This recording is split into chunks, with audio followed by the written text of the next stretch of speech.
Alors, nous, on veut, d'entrée de jeu, on a comme une vision là, transversale de la mobilité, puis du transport en commun, du transport plus large, parce que ça touche plusieurs problématiques qui ont été avancées ici. Alors, j'aimerais dire que, bon, ce qu'on trouvait qui fonctionne bien, c'est certaines pistes cyclables.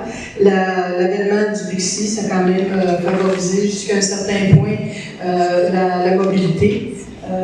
Après ça, il y a l'ajout des dos d'âne pour diminuer la vitesse. C'est quelque chose d'important, puis ça sert d'exemple dans d'autres quartiers.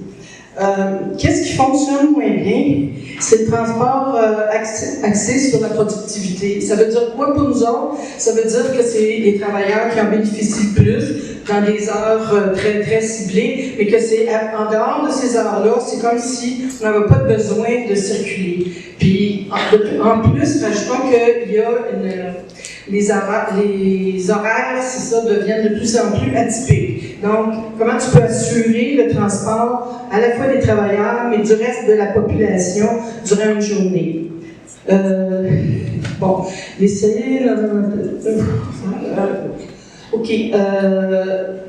Des services de métro qui sont pas vraiment fiables, l'efficacité, on en veut des lignes de métro, plus de lignes de métro, mais on voudrait aussi qu'ils soient efficaces, puis qu'ils n'arrêtent pas, puis qu'on n'ait pas les petits messages qui nous disent qu'il faut être compréhensif dans la vie. Après ça, bon, la voie ferrée, je trouve que c'est un enjeu qui... C'est ça? Une minute. Ah, OK. La voie ferrée, c'est un élément important dans la mesure où on est traversé par une voie ferrée et on voudrait avoir plus... non, ça c'est dans les solutions. Mais on trouve que c'est assez opaque, la compagnie ferroviaire, le CP. Il y a aussi l'espèce de bureau à une instance fédérale. Ça, c'est... Rappelez-vous, Lac-Mégantic, c'était bien... oui, je sais. Moi, ça me stresse. Ça me stresse.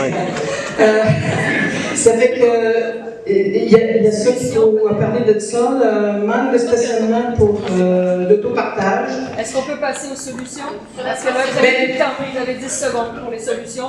Non, tout le monde a 3 minutes. Je pense qu'elle pensait que c'était 3 minutes par personne. Si vous pouvez juste me laisser une minute, je vais juste passer rapidement les solutions et sources de revenus. Donc, rapidement, pour nous, les solutions, on a vraiment parlé plus du transport collectif et transport actif. Donc, reconnaître que le transport, c'est un service public et non un objectif de rentabilité. Et pour ça, il faut aller interpeller le fédéral et provincial pour du financement public, parce qu'à la Banque de l'infrastructure du Canada, c'est une fausse bonne idée. On rajoute du privé dans un objectif de rentabilité. Or, c'est un service public qu'il faut donner. Il faut aussi mettre plus d'emphase sur le transport actif et intégrer ça avec tous les modes de transport. Avoir un plan vers la gratuité des transports, commencer par certains jours dans l'année gratuitement, clientèle aussi en particulier. Et au niveau des ressources, il faut d'abord utiliser les ressources qu'on a déjà comme l'ARTM, qui est un magnifique organisme mais qu'on n'écoute jamais, comme par exemple le REM. Donc vraiment planifier dans l'ensemble du Grand Montréal le transport collectif et que tous les projets de transport doivent respecter la planification de l'ARTM. Et au niveau des fonds, il y a plusieurs fonds qu'on pourrait utiliser comme le fonds vert, comme peut-être le fonds des générations si on a un objectif à long terme du transport. Donc aller chercher de l'argent public pour un service public et respecter la planification dans l'ensemble du territoire.